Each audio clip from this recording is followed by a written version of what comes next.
Hey everybody, this is Amanda from Amanda's Budgets. I'm here to do a little bit of talking about the 2 interviews that I've gone on in the last week. I also wanted to talk about this challenge, as well as I've been asked many a times, am I going to be going back to doing coin challenges? The answer is yes. So I know it's not a most favorite video, so I'm adding it to videos where we talk about things that are nitty gritty. So we have our coin pouch here. How I'm going to be doing this is I'm going to be taking these coins and divvying them up, and I know there's not a lot of them. I haven't really taken in my recycling. If you do not know, I live in Oregon and we get 10 cents back for recyclables, plastic bottles, pop cans, and glass. We usually have a lot of water bottles and we just haven't been bringing them in, so they've been kind of stockpiling up. I do mostly use the recycling money for savings challenges and coin challenges, and that's kind of how I actually have a little extra money as well. So if you live in a state where you can return bottles of cans, I know it's not all states, but if you can, get back some money, that is another way to, go in and get some extra cash. I'm going to be putting my pennies in here because I don't really want to put the pennies in here. This is going to be for dollars and silvers, just so that way I have some sort of something that I could utilize. Let's say this gets full. I'm going to get another one of these down from my cupboard. These are just old Progresso or Winco brand spaghetti sauce jars. And that's how I usually have jars for things. I also use jars for storage in my kitchen. So if I buy like bulk items and they're a small amount, like garlic powder, onion powder, if I buy something very small quantity, specialty, then I will use my jars for that. So let's get into it. Let's start picking out our pennies. And you know what? Every penny counts. I don't know if anybody saw the gentleman about a few months ago who brought in all of his pennies that he had been collecting, picking up off the ground and all that stuff, going and doing his walks through parks, finding a bunch of pennies. He had $5,000 worth of pennies in like 5 years. That's $1,000 a year in savings. But we're going to get down to the nitty gritty of this. I went on 3 interviews. One of which is a very, very low paying job. It's $13.70 an hour. If you do not know, I am currently a full-time gig worker. I do DoorDash, Uber, Lyft. As summer ends, Uber and Lyft are going to get really slow. Because the school year is going to start, people aren't going to be traveling. I live in a tourist area. It doesn't mean I'm not going to get any riders, because I will. I'm going to still be going out on my Friday, Saturday, and make money that way. I'm still going to be doing DoorDash, Uber Eats, those kinds of things. But traditionally it does slow down around this time. A lot of the times when you guys see me getting a job, it's usually during the winter time. So I'm going to be hitting the concrete harder this year. I'm going to be working longer gig working days, and I'm going to try to get myself a full-time job on top of that. However, the first job I went on a interview with was a no-brainer. It was a pizza place, and it's a very, very well-known pizza place. But mind you, you guys, and I know a lot of you guys make suggestions for jobs. I live in a town of 7,000 or less people. Okay? So we have literally a strip in the middle of town of jobs. I'm sure Lady Di probably knows what I'm talking about, because her daughter lives in the sunny place that I live in as well. And it's a lot of driving to the city. So I'm trying to find something during the winter time where if it snows or it's icy like it was last year, I'm not going to lose my job because it's local. There are a few jobs that I've applied for that are only about 15 minutes away. That could be a doable drive. However, it's been kind of interesting. So I knew I was going to get this pizza job regardless, so I still have that in my back pocket, but it's not many hours. Mostly because school is not in session yet. He did state that once school was in session, he could probably get me 25 to 30 hours a week. But it's $13.70 an hour plus tips. I know a lot of you guys live in states where you live with federal minimum wage, which is $7.25. I live in Oregon. It's too expensive for me to say that $7.25 would be worth it. And we do have a higher minimum wage because our cost of living is expensive. And if you have not seen my recent budget, and I'm just going to throw these over here, I am budgeting as slim as possible on $3,008 this next month. That's not including back to school, and that's not including if I need anything outside of the parameters of this. But I don't have any play money. I don't have any spending money 99% of the time. Somebody was like, that cannot be. I was like, no. It can be. You can do it. You can live within your means. It sucks sometimes, but you can live within your means. So I'm going to just start going ahead and putting these coins in here. I just do this for fun, the savings challenge part. It makes me feel accomplished when I get something done, especially if I'm on the struggle bus. So please be kind in the comments about my coin jar savings challenge. It is what it is. So we're going to color this one in. So the guy from the pizza place, he knows that I'm looking for other work. My husband also had an interview there as well. He's kind of like in between right now. He did get a few offers for jobs, but he hasn't really, and I'm going to be honest with you, he hasn't really 100% taken anything yet. Just because we have to have it make sense for our income. 50 cents is going to be the next one. And I don't always go in order with these, by the way. So we're just trying to figure out what to do. There is a skilled job that he has applied for that he's waiting to hear back on. I also had an interview as a gas attendant, a fuel attendant. I live in Oregon, so it's 50-50. You can either pump your own gas or have your attendant pump gas. It used to be where we only had, the law was that we only had the person pumping gas into your vehicle pump your gas, because it was just state regulations. But now, you can pump your own gas here in Oregon. But anyway, going back to it, I went for this interview, and there's another position that I applied for, and it's a custodial position. And I had brought in my resume. I had applied online. They knew I was coming for this interview, and I got told that I was overqualified to pump gas and to do custodial janitorial work.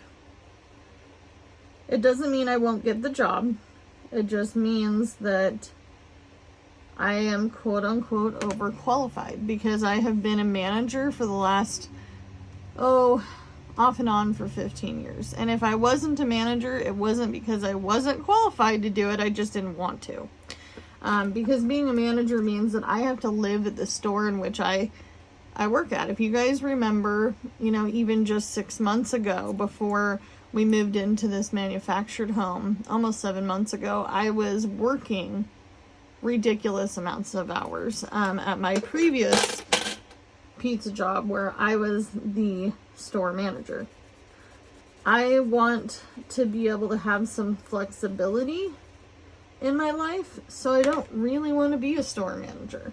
I have children. I have a 9-year-old and I have a 13-year-old. They're only going to be this young for so long, and no, I don't want to struggle anymore financially, but I also want to have some peace. And that was part of moving into this manufactured home and telling my rent, which was going to be $14.80 a month, kick rocks. I'm going to move into this much cheaper situation, which my space rent is $5.50. It covers water, sewage, and garbage, even though I don't own the land that my home sits on. I still own the manufactured home, so I'm much happier with that. But I had another interview where the guy didn't think that I was overqualified, and he did state that there could be upper management position. I do like this job particularly a little bit better because this job is owned by employees. It's employee owned. I can't even talk. And I do like the benefits that they offer. I do not necessarily need a job with health benefits because I still am under the median to afford my own insurance, and with my health conditions, I do have state insurance. So, I feel like it's a little ridiculous when you apply for a job, and I said this in a live, which I actually privated because I did show my face, and I wasn't quite pleased with some of the comments I got on that live, but I don't think anyone really gets it. And if you get it, leave me a hashtag care, C-A-R-E. When you are in a situation where you're trying to figure out income, you are trying to figure out what works in your area, if I applied for that job, who's to say I'm overqualified? I applied for the job. I wanted the position. I know that a lot of people think that when you are applying for a job and you're overqualified, that just means that it's a throwaway job, as I call them, until you get to the next best thing. But when you're living in a town like I do, where there's only literally a strip of businesses, there's limited amounts of jobs. So who's to say I'm going to find a job within the reach of my skill level? Okay. So I found that to be a little bit ridiculous. I will say that things are expensive. I can't really afford to work for less than the jobs that I applied for. And even then, I'm going to be 100% transparent because I just talk about the nitty gritty on this channel. I will never be able to, at this point in my current situation with needing to have a specific amount of income, I'm trying to pay down my debt and I'm trying to build my sinking funds to not have to live paycheck to paycheck, right? That's the whole idea. But the truth is that I will never be able to just stop gig working. I will always have to drive on the side or do some form of gig working, side hustling to make it happen.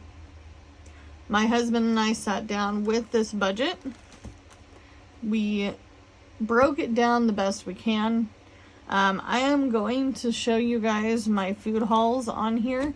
I know that that's also not a most favorite thing, but it is a part of budgeting. And showing how we do it. I'm not going to probably meal plan on here just because I feel like that's a whole different type of content in general. If you want to see it, let me know in the comments below, but I truly doubt that that's where I want to go direction wise with this channel. But I want to show you guys the nitty gritty. My husband Jordan is gluten-free. He is dairy intolerant, so he can tolerate some dairy, but not all dairy. Hard cheeses, things that are a little bit more processed, or how should I say this? A lot of people won't know what I'm talking about, but things that have been highly like manipulated. Like he's going to try some yogurts because yogurt specifically is processed in a specific way, different kind of way, because he can't eat the cheese. The harder cheeses like cheddar, block cheese, shredded cheese, those kinds of things. He doesn't have a problem with American cheese. It's not his favorite. It's pretty salty, and in our opinion, because we don't eat a lot of super salty things. But I am not going to lie to you. This month I am going to go to the food bank more than once. It's a resource in my area that I can take advantage of in my low income situation, especially in between jobs. Now, the only other issue I have with the 2 decent paying jobs that I applied for are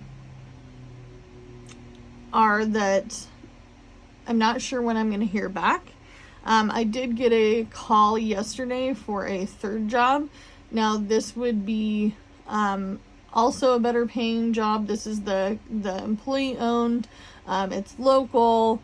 It is something that I would enjoy doing, and honestly, I'm hoping to hear back from them within the next couple of days. I really appreciate it when an employer can tell you up front, hey, Amanda, I have other candidates, but the thing that I like is when they call you back and they tell you whether you got the job or not. I feel like that's professional. When I was a store manager, over the last few food jobs I've worked, the pizza place, the sandwich shop specifically, if someone did not get the job and I hired on someone else, if I only had a few select people, I would either write them an email or I would call them and let them know that I selected another person. So that way they knew that they weren't just waiting on that job. You get what I'm saying? I know not all companies do that, but I do appreciate when they at least send you an email saying we went in a different direction. It doesn't always feel good, but at least you knew. That way you're not like, I could still get this job.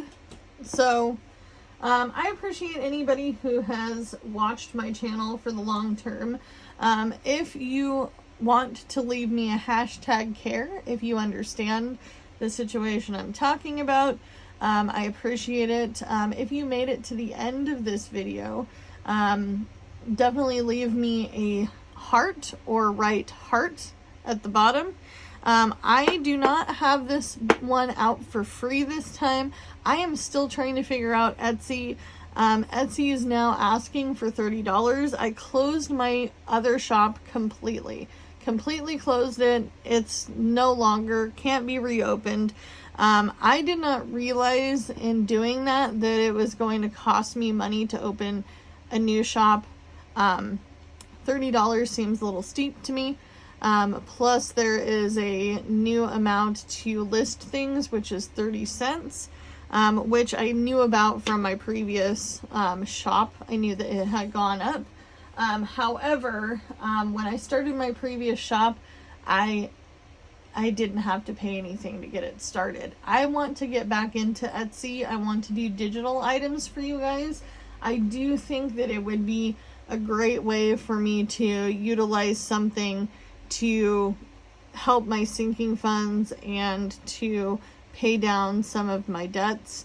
I didn't pay off as much debt as I wanted to in the month of July, but it is what it is. We have back to school coming, so I'm trying to prepare for that as well. So as always, you can only do what you can with what you got, and I'll see you in the next one. Bye, guys.